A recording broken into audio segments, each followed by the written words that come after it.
பழமொழி இருக்கிற இந்த இடத்தை ஃபர்ஸ்ட் டைம் பார்த்தப்போ இது ஒரு சாதாரண இடம் மாதிரி தான் இருந்துச்சு. வணக்கம் மக்களே, இன்னைக்கு நாம இத்தாலியோட பியூட்டிஃபுல் சிட்டியான பழமொழி இருக்கிற ஒரு ஃபேமஸ் ஸ்பாட்டுக்கு தான் வந்திருக்கோம். நாங்க இப்ப நிக்கிறது குவாத்ரோ காந்தி என்று சொல்ற ஒரு ஃபேமஸான ஸ்பாட் ஒன்றுக்கு தான். Welcome to backpack series. Backpack சீரீஸ்ல இன்னொரு வீடியோ உங்களுக்கு சந்திக்கிறது சரியான சந்தோஷம். ஃபர்ஸ்ட் நாங்க ஒரு கன்ஃபியூஷன் கிளியர் பண்ணிக்கொள்வோம். குவாத்ரோ காந்தின்றது இத்தாலியில 4 கோணர்ன்னு அர்த்தம். இதுல ஒரு ட்விஸ்ட் ஒன்று இருக்கு. பேர் என்னமோ 4 ஸ்கொயர் கோனர் தான், ஆனா ஷேப் என்னமோ ஒக்டகன் ஷேப்ல இருக்கு. ஓகே, இந்த இடத்தோட உண்மையான நேம் வந்து பெச வில்லேனா, ஆனா எல்லாரும் இதை குவாத்ரோ காந்தி தான் கூப்பிடுவாங்க. குவாத்ரோ காந்தி சொன்னாதான் இதை விளங்கும். சிம்பிள் தானுங்க. இப்போ ஊர்ல எனக்கு ஒரு பெயர் இருக்குது, ஆனா இந்த ஃப்ரெண்ட்ஸ் எல்லாம் இந்த பெயரை கூப்பிடுறதை விட எனக்கு ஒரு பட்ட பேர் ஒன்று வச்சு கூப்பிடுவாங்க. அத மாதிரி தான் இதுக்கு உண்மையான பெயர் இருந்தாலுமே குவாத்ரோ காந்தின்றா தான் இது எல்லாருக்கும் விளங்கும். இப்போ கொஞ்சம் ஹிஸ்டரி பார்ப்போமா? கொஞ்சம் போர் அடிக்கும் தான், ஆனா பார்த்துட்டு போவோமே. ஓகே, 1608 இருந்து 1620 வரைக்கும் ஸ்பானிஷ் ரூல் ஆர்டர்ல தான் இந்த பில்டிங்கை கட்டினாங்க. அதாவது ஒரு ஸ்பானிஷ் பஸ் உண்டு, இத்தாலிக்காரன ஒரு வேலையாளா வச்சுதான் இந்த பில்டிங்கை கட்டினாங்க. எப்ப 1608 இருந்து 1620 வரைக்கும். இப்ப நாங்க பாக்குற இந்த குவாத்ரோ காந்தி பில்டிங் எல்லாம் பர்குவே செட்டப்ல தான் இருக்குது. அப்படின்ற என்ன, இது ஒரு ஹைலி ட்ராமாட்டிக் அண்ட் தியேட்டரிக்கல் ஸ்டைல்ல 16ஆம் நூற்றாண்டுல இத்தாலியில கட்டப்பட்ட ஒரு பில்டிங்கா தான் இது இருக்குது. இதுல ஸ்பெஷலி இதுல தூண், சுவரு, கூரையில எல்லாம் நுணுக்கமான வேலைப்பாடு இருக்கும். அது மட்டும் இல்லாம தங்க முலாம் பூசின பில்டிங்கும் இருக்கும். நீங்க இதுல பாருங்க, இதுல உங்களுக்கு பாத்தீங்கன்னா தெரியும், அந்த பில்டிங்குக்கு நடுவுக்குள்ள சில செதுக்கி இருக்காங்க. அந்த சில வெளியில இல்ல, அந்த பில்டிங்கு உள்ள குடைஞ்சு அதுக்குள்ள சில கட்டியிருக்காங்க. இதுதான் இதுல ஸ்பெஷாலிட்டி. ஒவ்வொரு சைடும் செம்ம டீட்டெயிலா இருக்கும். கேமரால பார்த்து அழகுதாங்க, ஆனா நேரில் பார்த்தா வேற லெவல். உண்மைக்குமே வேற லெவல். எல்லாத்தையும் விட இன்னொரு ஸ்பெஷல் இருக்கு. இதுக்கு நடுவுக்கு நின்று நாங்க வானத்தை பார்த்தா இந்த 4 பில்டிங்கு வானத்தை ஒரு ஃப்ரேம் பண்ற மாதிரி இருக்கு. நீங்க அதை ஒரு போட்டோ எடுத்தீங்கன்னா இந்த 4 பில்டிங்குக்கு நடுவுக்குள்ள ப்ளூ கலர் ஸ்கையா கிளவுடோட உண்மைக்குமே வேற லெவலா இருக்கு. இந்த பில்டிங் வானத்தையே ஃப்ரேம் பண்ற அளவுக்கு சூப்பரா இருக்கும். இப்ப நீங்க பாருங்க, இந்த சர்ச்சுக்குள்ள சிலைகள் கட்டிருக்காங்க. அந்த சிலையெல்லாம் எப்படி கட்டிருக்காங்க, ஒவ்வொரு டீட்டெயில்டா ஒவ்வொரு விஷயங்கள் சிலைக்குள்ள சிலைன்னு செதுக்கி உண்மைக்குமே வேற லெவல்ல கட்டியிருக்காங்க. இதுதானுங்க இத்தாலியோட ஆர்கிடெக்ட் ஸ்பெஷல். எல்லா இடமும் ஆர்கிடெக்ட் இருக்குதான், இல்லன்னு இல்ல. ஆனா இந்த ஆர்கிடெக்ட 17ஆம் நூற்றாண்டிலேயே அவங்க ஒவ்வொரு விஷயமா டீட்டெயிலா பார்த்து கட்டி, அது மட்டும் இல்லாம அந்த தங்க முலாம பூசி வச்சிருக்காங்க. இந்த பாருங்க, இந்த பில்டிங்கோட இந்த சர்ச்சோட மேல் கூரை அதோட கூட ஷேப்ல இருக்குது. இது இப்பத்திய சிச்சுவேஷனுக்கு ஓகே, லைக் இப்பத்திய டெக்னாலஜியை வச்சு நாங்க கட்டிடலாம். இது 16ஆம் நூற்றாண்டுல என்ன டெக்னாலஜி இருந்துச்சு, அவங்க என்னத்தை வச்சு யூஸ் பண்ணினாங்க, அந்த தூணோட சைஸை பாருங்க, எவ்வளவு பெரிய தூண், அது என்னென்ன கொண்டு அவங்க நிறுத்திருப்பாங்க. இதெல்லாம் பார்க்கும்போது உண்மைக்குமே ஆச்சரியமா இருக்குல்ல. அதுதாங்க ஸ்பெஷாலிட்டி ஆஃப் ஆர்கிடெக்ட். அதுவும் இத்தாலியோட ஆர்கிடெக்ட் உண்மைக்குமே ஸ்பெஷல். நீங்க இப்ப இந்த சர்ச்சை பாருங்க. இந்த சர்ச்சை விட்டு நாங்க வெளியில வந்தோன்னே முக்கியமான விஷயம் ஒன்று இருக்கு. அந்த குவாத்ரோ காந்தி அந்த 4 பில்டிங் பத்தியும் முக்கியமான விஷயம் ஒன்று இருக்கு. சர்ச்சை பார்த்துருவாங்க, நான் அதுக்கு பேர்ந்து அந்த முக்கியமான விஷயத்த நான் உங்களுக்கு சொல்றேன்.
நான் சொன்னேன் தானே இந்த 4 பில்டிங்லயும் ஒரு ஸ்பெஷல் இருக்குதுண்டு. இந்த 4 பில்டிங்கையும் நீங்க வடிவா பாத்தீங்கன்னா அந்த 4 பில்டிங்லயும் 3 சிலை இருக்குது.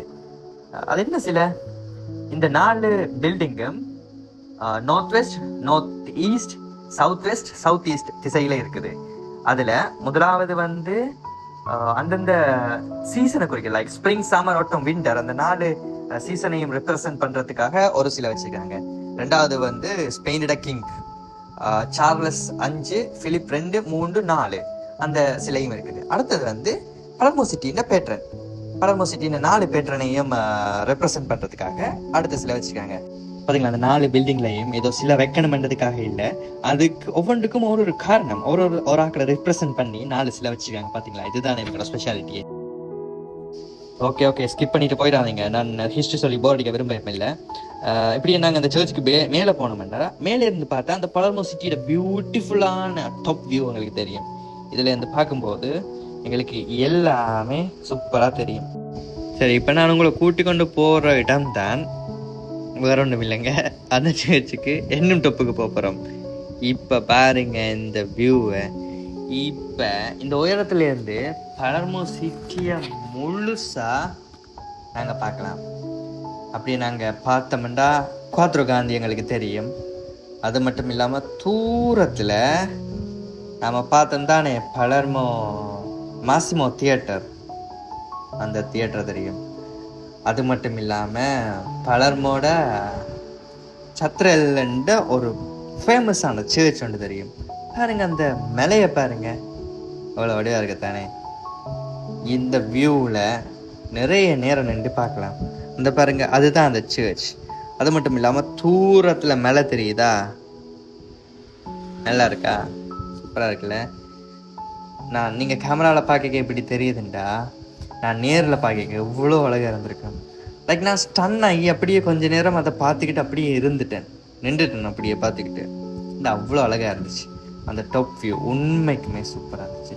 இந்த ஃபன்டன் வந்து உண்மைக்குமே சூப்பர். ஆனால் இப்போ அது ரெனோவேஷனில் இருக்குது, அதனால் நான் உள்ளே போயிட்டு பார்க்கல, அது ரெனோவேஷனில் இருக்குது.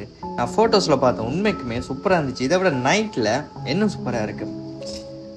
அது மட்டும் இல்லாமல் பாருங்கள், பலர்மோவில் இருக்கிற ஸ்பெஷலே அந்த பழைய பில்டிங்ஸ் தான். லைக் இட்டாலியில் ஸ்பெஷலி அந்த பழைய பில்டிங்ஸ் தான்.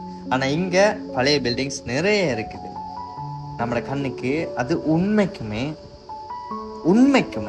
சூப்பராக தான் இருக்கு. ஸோ ஃப்ரெண்ட்ஸ், பலர்மோ வந்தால் குவாத்ரோ காந்தியை மிஸ் பண்ணக்கூடாது. ஹிஸ்ட்ரி லவ்வர்ஸுக்கு இது ஒரு ஹெவனாகவும், ஃபோட்டோ லவ்வர்ஸுக்கு இது ஒரு பேரடைஸ் ஆகவும், என்ன மாதிரி கிரியேட்டர்ஸுக்கு இது ஒரு கோல்டு மைனாகவும் இருக்குது. ஸோ கட்டாயம் நீங்கள் குவாத்ரோ காந்தியை மிஸ் பண்ணாமல் பாருங்க. வீடியோ பிடிச்சா லைக் பண்ணுங்க, சப்ஸ்கிரைப் பண்ணுங்க, கமெண்ட் பண்ணுங்க. அது மட்டும் இல்லாமல் நீங்கள் குவாத்ரோ காந்தியை விசிட் பண்ணியிருந்தீங்கன்னா உங்களோட எக்ஸ்பீரியன்ஸையும் கூட ஷேர் பண்ணுங்க. நெக்ஸ்ட்ல இன்னொரு இட்டாலி வீடியோவில் இருந்து நான் உங்களை சந்திக்கிறேன். ஸோ தேங்க்யூ ஸோ மச் நீங்கள் இந்த வீடியோ ஃபுல்லாக பார்த்ததுக்கு. பலர்மோ வந்தால் கட்டாயம் குவாத்ரோ காந்தியை நீங்கள் பார்க்கணும். அப்படி இல்லாட்டிக்கு இட்டாலி ட்ரிப்பிட உங்களோட அட்டெண்டன்ல மார்க் ஆகாது. ஸோ கட்டாயம் குவாத்ரோ காந்தியை மிஸ் பண்ணாமல் பாருங்க.